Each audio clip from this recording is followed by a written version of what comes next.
Being guided by her former mentor and coach at Bolton for the better part of 10 years in the United States, Jamaican Olympic gold medalist Briana Williams recently made the bold step to leave his guidance and join the Gregory Little and Michael Frater-led Titans Track Club based in Kingston, Jamaica.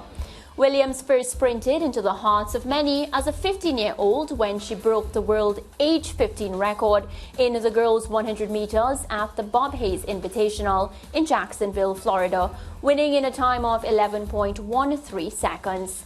She then went on to win medals at the Pan American Under-20 Championships, the World Junior Championships, the Olympic Games, and this year, the World Athletic Championships, where she cupped silver in the women's 4x100 meter relays.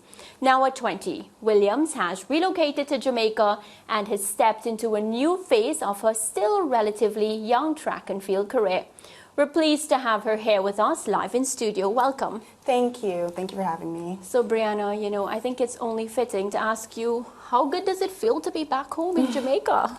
Well, honestly, this is my first time living here, and it has been fun and exciting and definitely a new experience being here. I mean, I always came back every month to, come here just for vacation and things like that, and also for work. And just being here is definitely, it feels like home. I feel like I'm here to flourish and be the best athlete I could be.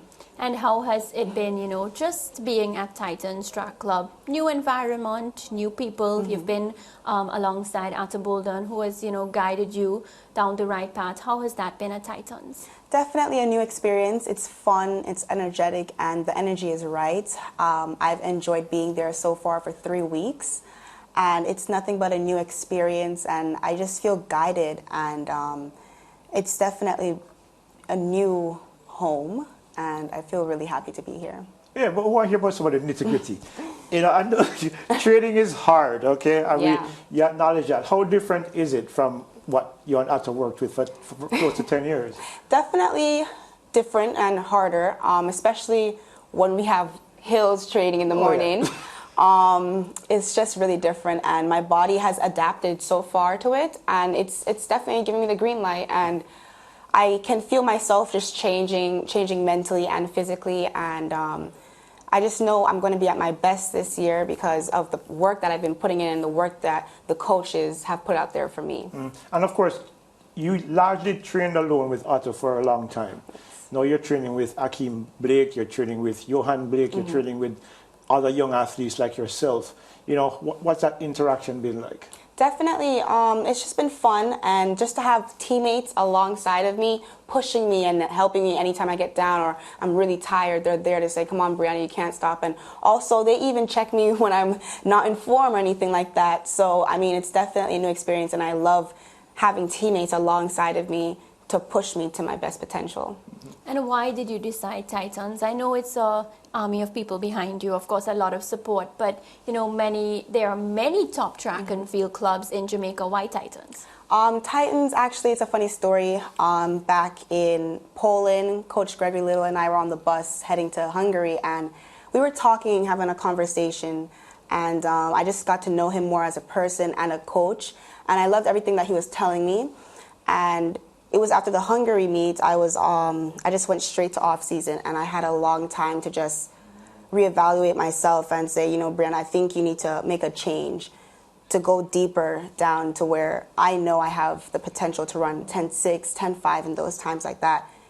Later on, when I get older, I'm just 20 years old so far. So I just did a lot of background checks and work, and I just took a long time to just make this decision, and I was like, I prayed on it, and I just felt like moving here would just be a new home and a new environment for me to flourish.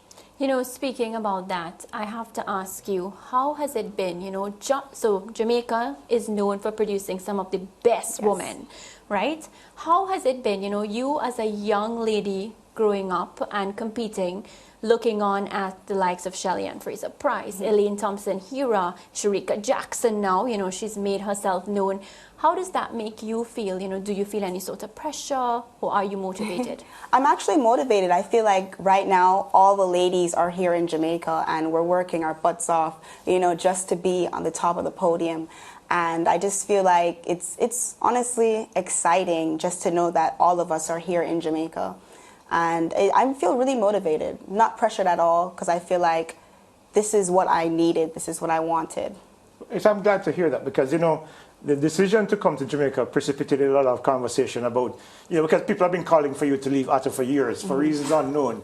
One of the things that I found strange was that at your current age, you're faster than Shelley at 20, you're faster than Elaine at 20, but they kept expecting you to be as fast as they are. Yeah. That took them years to accomplish. Did you feel that was an unfair criticism of Atto, given where you were and where he's taken you? Honestly, it's nothing to do with Otto. I just feel like, that's why I don't watch the media, because I am where I'm supposed to be. I feel like if you have an off year or whatever, it's just going to build you to where, you know, you feel like you should be. So just definitely the move has changed me into a different athlete. But I mean, I feel like, yeah, I could have went faster this year. That's, you know, sometimes on my end. But I definitely didn't have the season that I wanted it to be, but I'm still grateful to still be here and, you know, still have my name out and still be running 10-9 at 20 years old. It's a process. Yes, I mean, it is. You know, there's always a phrase, you have to creep before you can walk. Yeah. And in many phases, you're still in that transition period to becoming a senior star.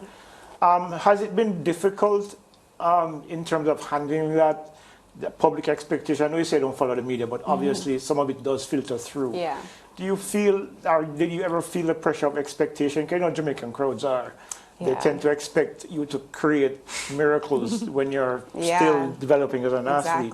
Did you ever feel that pressure, and did it ever impact the way you perceived your progress?